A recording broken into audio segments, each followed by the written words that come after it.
Hello travel lovers, कैसे हैं आप सब। I hope you are doing well and feeling great. दोस्तों, मैं विपिन स्वागत करता हूं आपका मेरे YouTube channel Roaming Reflections by VK पर। आज हम एक ऐसे हिडन जेम की तलाश में हैं जो शायद उत्तराखंड के मैप पे बहुत छोटा सा दिखाई देता है, लेकिन उस जगह के बारे में हम जितनी बातें करें उतनी कम है। दोस्तों, इस जगह का नाम है मानेरी। ये एक छोटा सा गाँव है जो उत्तरकाशी से लगभग 15 किलोमीटर की दूरी पे पड़ता है। चंबा से मानेरी जाने के लिए हमें उत्तरकाशी होकर जाना पड़ता है और चंबा से लगभग 12-15 किलोमीटर आगे रोड साइड ब्लॉक थी क्योंकि वहाँ पे कुछ लैंडस्लाइड इशू था। बट हमें तो जाना था क्योंकि हमारी बुकिंग हो चुकी थी। तो हमें किसी लोकल ने एडवाइस किया कि ये एक रास्ता है जो शॉर्टकट है, वो आगे जाके दोबारा गंगोत्री हाईवे पे मिलता है उत्तरकाशी से गंगोत्री जाने के लिए। गंगोत्री तो हम नहीं जा रहे हैं क्योंकि प्लान तो हमारा गंगोत्री जाने का ही था, लेकिन धराली आपदा के बारे में आप सभी ने सुना होगा। उसकी वजह से हर्षिल और उससे आगे का पूरा एरिया, पूरा सड़क मार्ग कटा हुआ है। और आप मेरे पीछे देख सकते हैं क्या शानदार नज़ारा है। मानेरी तो हम एक्सप्लोर करेंगे ही, लेकिन ये एक ऐसी जगह है, अगर आप मानेरी की तरफ जा रहे हैं तो एक दिन का स्टे यहाँ पे भी लिया जा सकता है। तो ये देखिए दोस्तों, ये कुछ इस तरह का नज़ारा है जो टिहरी झील जगह है। वहाँ पे अगर आप एक दिन का स्टे करते हैं गोइंग टूवर्ड्स मानेरी तो बिल्कुल ये वर्थ है। दोस्तों, वीडियो को लाइक करना बिल्कुल मत भूलना। अगर आपको ऑफ बीट डेस्टिनेशंस पसंद हैं तो प्लीज़ सब्सक्राइब करें रोमिंग रिफ्लेक्शंस बाय वीके को। दोस्तों, जिस रूट के बारे में अब मैं आपको बताने जा रहा हूँ ये गूगल मैप पे अवेलेबल नहीं है, इसीलिए मुझे 3 अलग अलग पार्ट्स में point A to point B को कनेक्ट करते हुए ये 3 अलग अलग मैप्स की पोजीशन आपके लिए ऐड करनी पड़ी। अगर आप NH34 को छोड़ के कुछ अलग एक्सप्लोर करना चाहते हैं तो बिल्कुल आप इस रूट को फॉलो कर सकते हैं। इसके लिए आपको जाना होगा चंबा से पहले डोबरा चैंटी ब्रिज। डोबरा चैंटी ब्रिज से आप मुड़ेंगे प्रतापनगर की तरफ, जहाँ से आपको धनोत्री लडारी होते हुए उत्तरकाशी पहुंचेंगे। यहाँ के नज़ारे इतने लाजवाब हैं कि देख के लगता है कि नेटफ्लिक्स का सब्सक्रिप्शन कैंसिल ही कर देना चाहिए, क्योंकि रियल एंटरटेनमेंट तो यहाँ है। और इन नज़ारों को पार करते हुए अब हम चल पड़े थे डोबरा चैंटी ब्रिज की तरफ, जहाँ ये थोड़ी सी ऑफ रोडिंग हमें रास्ते में मिली। ओवरऑल रास्ता ठीक था, 2 व्हील ड्राइव कार ईजिली जा सकती है, जैसा कि मैं जा रहा था। इस रूट की एक और ख़ास बात थी कि यहाँ पे ज़्यादा ट्रैफिक नहीं था। अगर कुछ था तो वो था सिर्फ यहाँ की वाइब, यहाँ की शांति, जो कि अमेज़ॉन पे ऑर्डर नहीं की जा सकती, बस यहाँ आके फील की जा सकती। और अब हम पार कर रहे हैं डोबरा ब्रिज, जो कि है टिहरी लेक के ऊपर। इंजीनियरिंग का एक बेमिसाल नमूना।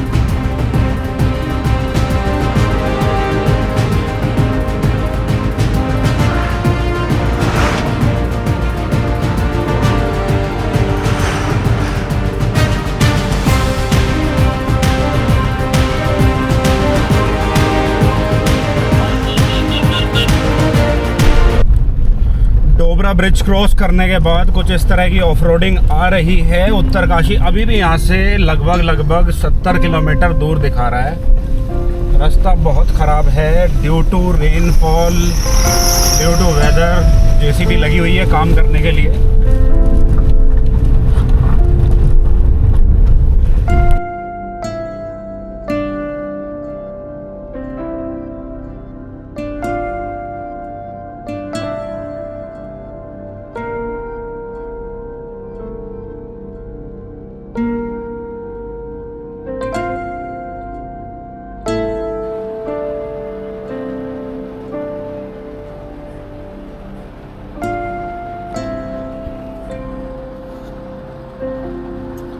दोबारा रेनफॉल शुरू हो गई है और अभी तो लगभग 50 किलोमीटर का रास्ता बचा हुआ है। 50 किलोमीटर का रास्ता बचा हुआ है। देखते हैं कहाँ तक सेफली ड्राइव कर पाते हैं, जहाँ तक कर पाएंगे वहीं रुकेंगे। मानेरी पहुँचने में अभी भी 1.5 घंटा है। यहाँ से उत्तरकाशी लगभग 22 किलोमीटर है और उत्तरकाशी से मानेरी की दूरी 12 से 13 किलोमीटर पड़ती है। रास्ते में एक छोटा सा ब्रेक, और ब्रेक क्यों लिया? ब्रेक इसलिए लिया क्योंकि ये जगह ही इतनी सुंदर है। चारों तरफ से लश ग्रीन फॉरेस्ट और उसके साथ ये उठते हुए बादल, ये नज़ारे और चिड़ियाओं की आवाज़ें। इससे बेहतर कोई सफ़र मुझे नहीं लगता हो सकता है। मैं खुद भी इस बेल्ट पे पहली बार आ रहा हूँ। उत्तराखंड में मैं कई जगह घूम चुका हूँ, लेकिन मुझे आइडिया नहीं था कि ये बेल्ट इतनी सुंदर है। अदरवाइज़ मैं यहाँ पहले ही आ गया होता। फ़िलहाल एक छोटा सा ब्रेक लेने के बाद अब हमारी तैयारी है आगे बढ़ने की। थोड़ी सी हम ग्रोसरी की शॉपिंग करेंगे क्योंकि जिस रिज़ॉर्ट में हम जा रहे हैं वहाँ पे अनफॉर्चुनेटली कुक अवेलेबल नहीं है, तो कुकिंग हम खुद ही करेंगे। वैसे ये प्री प्लान्ड था। हमारे पास एक छोटा सा स्टोव है, एक ब्यूटेन गैस स्टोव, तो उसी का हम यूज़ करते हैं क्योंकि बाहर जाके भी अगर घर जैसा खाना मिल जाए तो उसका कोई जवाब नहीं है। हाँ, एक और बात है, जब हम अलग अलग जगहों पे जाते हैं तो हम वहाँ की चीज़ें ट्राई करते हैं, वहाँ के खाने ट्राई करते हैं, अलग अलग डिशेस ट्राई करते हैं, उनका लजीज स्वाद चखते हैं। तो वो भी हम करेंगे, आगे जाएंगे, लेकिन फ़िलहाल के लिए अपना दाना पानी हमें अरेंज करना है। दोस्तों, कुछ सफ़र बहुत यादगार होते हैं और ये सफ़र उनमें से एक था। गाड़ी के अंदर साइलेंस था, लेकिन बाहर हर चीज़ बोल रही थी। पहाड़ों की टेक्सचर, पाइन ट्रीज़ और कभी कभी एक चिड़िया का सामने आ जाना और अचानक से फिर दोबारा उड़ जाना। एक जगह पर लैंडस्लाइड के निशान थे जहां मिट्टी अभी भी गीली थी, और ये सब याद दिलाता है कि पहाड़ों की रॉ ब्यूटी कभी टेम नहीं होती। मॉनसून में मानेरी के रास्ते पर निकलना एक सिंपल जर्नी नहीं थी, बल्कि एक लेयर्ड एक्सपीरियंस था जिसमें हर पल ने अपना अलग रंग दिखाया। आप जैसे जैसे प्लेन से पहाड़ों की गोद में पहुंचते हैं, हवा में एक अलग ही ठंडक का एहसास होता है।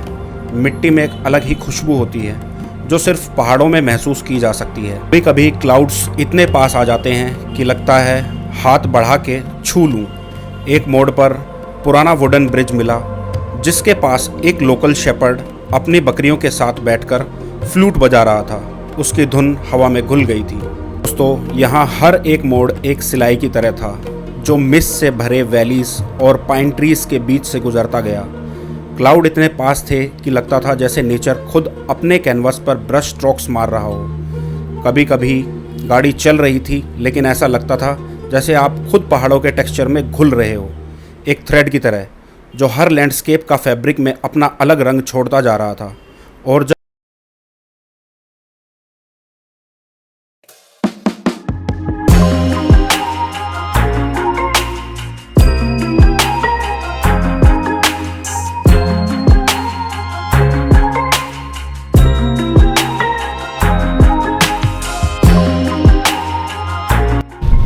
finally, after so much struggle, I am going to reach my today's stay, which is GMVN Maneri. It's showing as 500 meters from here.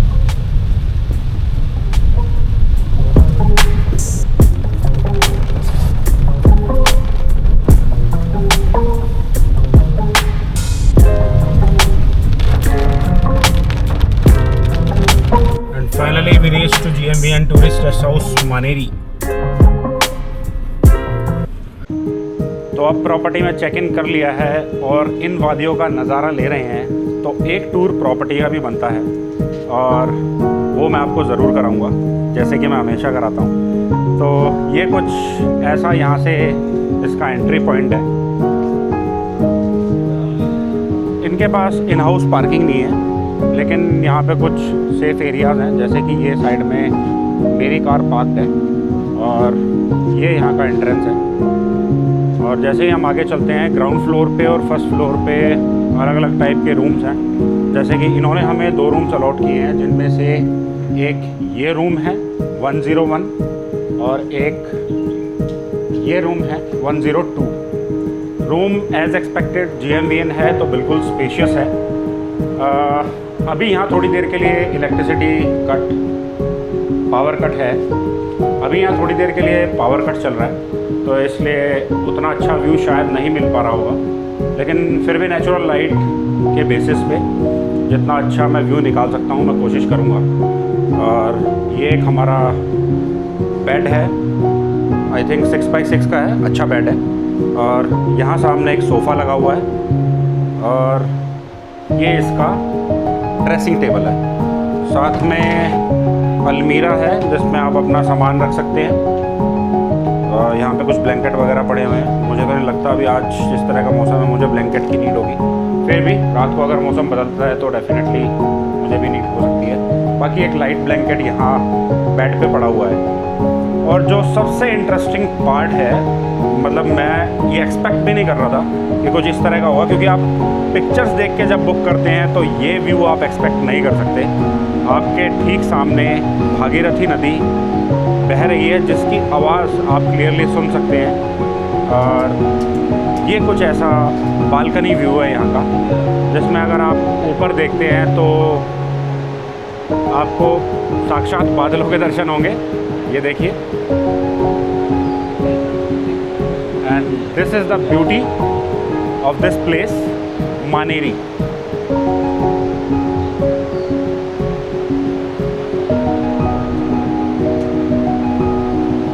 तो ये हो गया रूम का व्यू।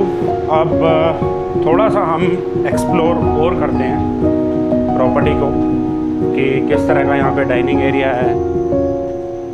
और बाकी के रूम्स सेम एज़ यूजुअल इसी लाइन में हैं, ग्राउंड फ्लोर पे हैं, फर्स्ट फ्लोर पे हैं। इनके पास काफ़ी सारे रूम्स अवेलेबल हैं। ये stair for upper area of building, and if I go to down stairs, यहाँ पे हमारे पास एक अच्छा सा ऑप्शन है डाइनिंग एरिया का, जिसमें आप शाम को अपनी फैमिली के साथ एक क्वालिटी टाइम एंजॉय कर सकते हैं with some delicious meals prepared by them. By the way, this is their restaurant, अभी क्लोज्ड है। और ये इनका फ्रंट ऑफिस है, जहाँ से अगेन वही व्यू मिलता है आपको भागीरथी नदी का। ये इसका रिसेप्शन एरिया है। और कुछ यहाँ पे एक फ्री स्पेस अवेलेबल है, जहाँ पे अगर आप चाहें तो बॉनफायर एंजॉय कर सकते हैं। और else I can see there is a parking space as well. They didn't inform me because यहाँ पे रास्ता थोड़ा सा डिस्टर्ब्ड है आगे, तो कार ऊपर लाने में शायद दिक्कत होती है, इसलिए उन्होंने मुझे कहा कि मैं अपनी कार को बाहर पार्क करूँ। बट ओवरऑल जो मेरी एक्सपेक्टेशन थी और जिस प्राइस रेंज में 2500 पर डे, और बहुत ही बेहतरीन एक व्यू, साथ में अच्छा खाना। फ़िलहाल आज का खाना तो हम खुद ही बना रहे हैं, उनका खाना हम कल ट्राई करेंगे तो हम बताएंगे।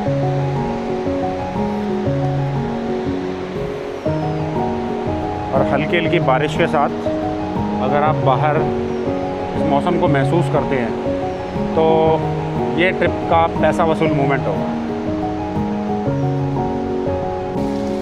तो जैसा कि मैंने अभी बताया था, कुकिंग आज हम खुद कर रहे हैं। और ये हमारे शेफ़ राहुल स्टार्ट हो चुके हैं और इन्होंने कुकर में चढ़ा दिए चावल बॉईल होने के लिए।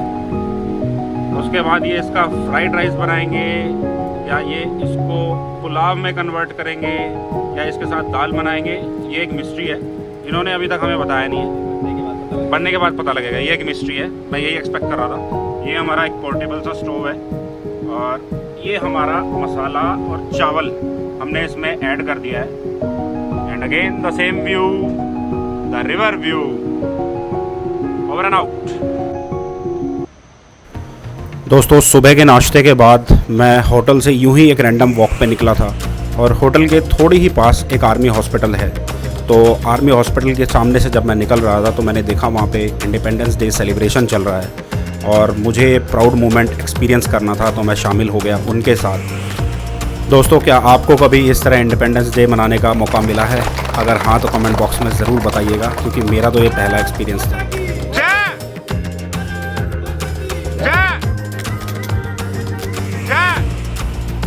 मातरम मातरम मातरम मातरम।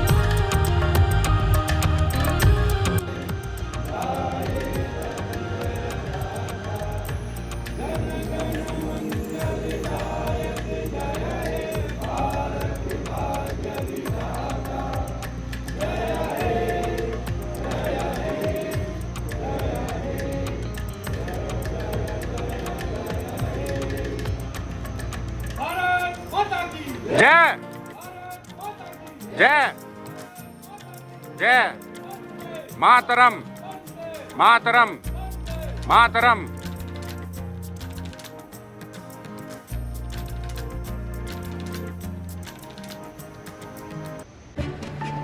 हर सफ़र अपनी एक नई कहानी कहता है, और मानेरी का मेरा एक्सपीरियंस बहुत ही अच्छा था। कहने को ये कोई बहुत फेमस जगह नहीं है, लेकिन एक छोटा सा गांव और इतना सुंदर वातावरण जिसमें अगर आप रुकते हैं तो आपको बिल्कुल वर्थ लगेगा, और मुझे भी वर्थ लगा। और अब समय है मानेरी से आगे बढ़ने का, और मानेरी से लगभग 28 किलोमीटर दूर एक बहुत ही सुंदर जगह है जिसका नाम है रैथल। और वहाँ भी एक और GMVN का गेस्ट हाउस है जिसकी तरफ मैं अभी बढ़ रहा हूँ, और उसका एक्सपीरियंस भी मैं ज़रूर शेयर करना चाहूँगा। वो भी एक बहुत ही सुंदर जगह है, बहुत ही सीनिक जगह है। इस भागीरथी नदी के किनारे जितनी भी जगहें बसी हुई हैं, उन जगहों के बारे में जितना कहा जाए उतना कम है, क्योंकि वो सब जगहें अपने आप में एक नेचुरल ब्यूटी का ऐसा एग्जाम्पल पेश करती हैं जिसको अगर आप महसूस करें तो ही आप पहचान पाएंगे कि यहाँ आने के लिए क्या वर्थ है। और मेरे साथ लगभग जो मेरा ग्रुप आया था, हर किसी को ये जगह इतनी पसंद आई। मैं भी पहली बार आया था इस एरिया में, और बहुत ही ज़बरदस्त जगह है ये, बहुत ही सुंदर जगह है। वातावरण इतना शांत है जिसमें अगर आप बैठते हैं, आप जो भी काम करना चाहें वो आपको बिल्कुल फलीभूत होगा। आपको मज़ा आएगा कि हाँ, मतलब किसी जगह में हम अगर आके एंजॉय कर रहे हैं, या कोई स्क्रिप्ट राइटिंग कर रहे हैं, या हम कोई सॉन्ग लिख रहे हैं, तो कोई भी काम अगर आप किसी भी फील्ड से हैं, इट डजेंट मैटर, तो आपको ऐसा लगेगा कि हाँ, मेरा मतलब वर्थ है। मतलब अगर पीसफुल डेस्टिनेशंस अगर आपको पसंद हैं तो आप बिल्कुल इस जगह को लाइक करेंगे। और ऐसे ही स्पेशल ऑफ बीट डेस्टिनेशंस के लिए सब्सक्राइब करें रोमिंग रिफ्लेक्शंस बाय वीके को।